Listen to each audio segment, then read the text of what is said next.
নমস্কার, আমি শর্মিষ্ঠা। আমার আরেকটি ভিডিওতে আপনাদের অনেক অনেক ওয়েলকাম জানাচ্ছি।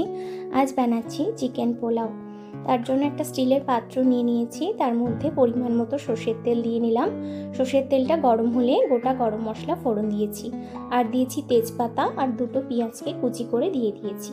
পেঁয়াজে সামান্য নুন দিয়ে নিয়েছিলাম। তারপর পেঁয়াজটা নরম হয়ে গেলে একটা আলুকে কেটে 4 টুকরো করে নিয়েছি, তাতে দিয়ে দিলাম। এবার দিয়ে দিচ্ছি বাটা মশলা। মশলার মধ্যে আছে আদা, পেঁয়াজ, রসুন আর লঙ্কা।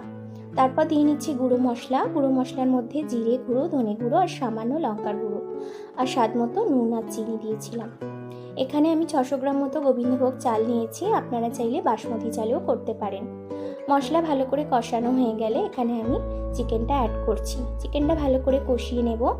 চিকেন কষানো হয়ে গেছে, চিকেন থেকে সুন্দর তেল বেরিয়ে গেছে। তারপর আমি এখানে ধুয়ে রাখা চালটা দিয়ে দিচ্ছি। এবার গরম জল অ্যাড করে পরিমাণ মতো চাল আর মাংসটাকে সেদ্ধ হতে দেব।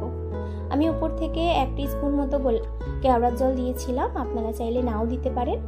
চাল, মাংস, আলু ভালো করে সেদ্ধ হয়ে গেলে কিন্তু চিকেন পোলাও রেডি। ওপর থেকে ঘি আর গরম মশলা ছড়িয়ে দিলেই তৈরি। আপনারা কিভাবে বানান অবশ্যই জানাবেন, আর ভালো লাগলে একটা লাইক করে দেবেন।